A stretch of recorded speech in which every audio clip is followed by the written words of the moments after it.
Okay, this is going to be a real entry-level version of adjusting your shift cable. So this boat, for example, is not going into forward. So this is how you're going to determine which way you need to adjust your cable. Well, let's start with which cable you're adjusting, just in case you're completely green to this. So here's your shift plate. The top one goes over to your shifter. Your remote's over there at the helm. The bottom one goes down to through the transom plate to the outdrive. If you're not sure, for some reason yours looks different and you're like, yeah, that doesn't look like mine, just follow the cable. The one that goes down is the one that you're adjusting, okay? So the way you want to go about it, well, this is how I do it anyway, is I will put, with of course the engine off, I will put the boat where I want it. So let's just say neutral. And then I would jump out, spin the prop both ways, or ideally have a helper. And it should spin freely both ways. Next, go to reverse. And then it should lock clockwise.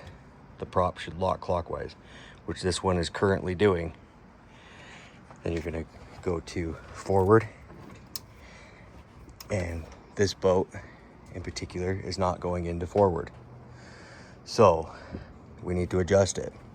How do we know which way to adjust it? So if you watch that shift cable, try to hold this steady so you can see it. We're looking at trying to reach over so you can see. So you got to kind of watch that bottom cable. So I'm in reverse. As I go forward, notice that cable shortens, right? And it's not, so shortening it is how it gets into forward. It's not going into forward. So I need to make the cable shorter, right? So that's how you determine it. If you're not sure, watch what your cable does as you move it the direction you need it to go. In this case, it's into forward. So what I need to do, I already took this cotter pin out, and then I need to adjust this barrel and bring it in. That way the cable shortens, in turn making it go into forward gear sooner. But there's a trade-off. Anytime you go this direction, you're gonna lose some on the other end. So then of course you need to go back to both neutral and reverse again and make sure that they are both still there. It doesn't take a lot of turns on this. Usually one turn at a time is about the max that you want to really go about it. If you're having to turn this several times, you got something else wrong.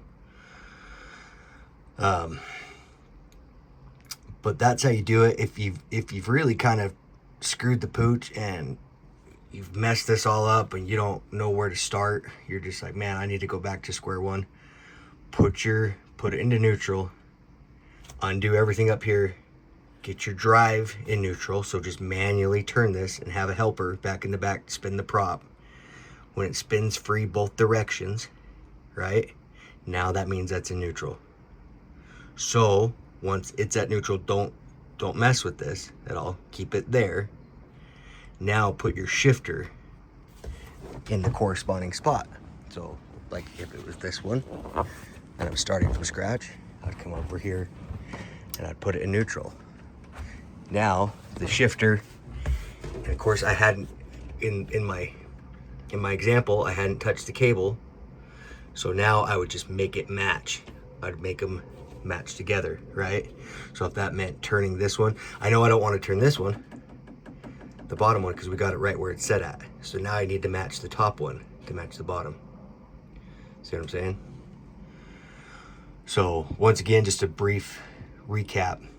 The best way to figure it out, if you're unsure, is you want to do it with the boat off on the trailer, ideally with the helper, and you're going to have them spin the prop for you.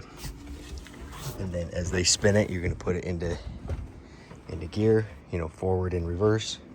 Reverse, it's going to lock counter or clockwise. It actually, on Bravos, it'll lock both directions, but it doesn't matter. Just, it should lock clockwise, and in forward, it should lock counterclockwise.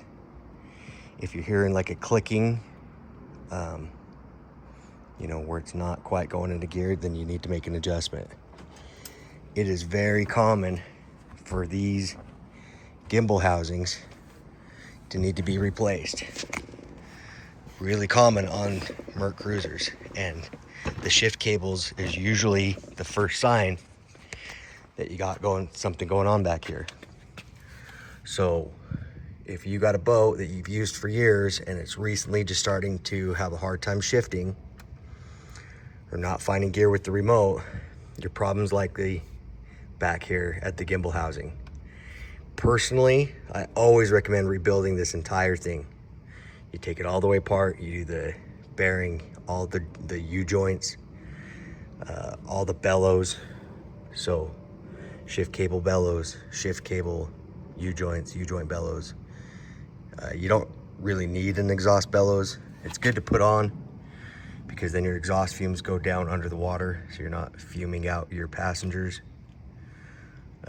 This one has through-hole exhaust, so it's not applicable.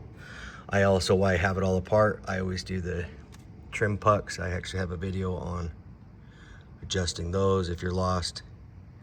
But I always recommend, it's like a domino effect with these. When the one goes, the rest are soon to follow. The other kind of telltale sign that you got something going on in your gimbal housing is you start taking on water. And if you're taking on water, it's almost always from your shift cable bellows.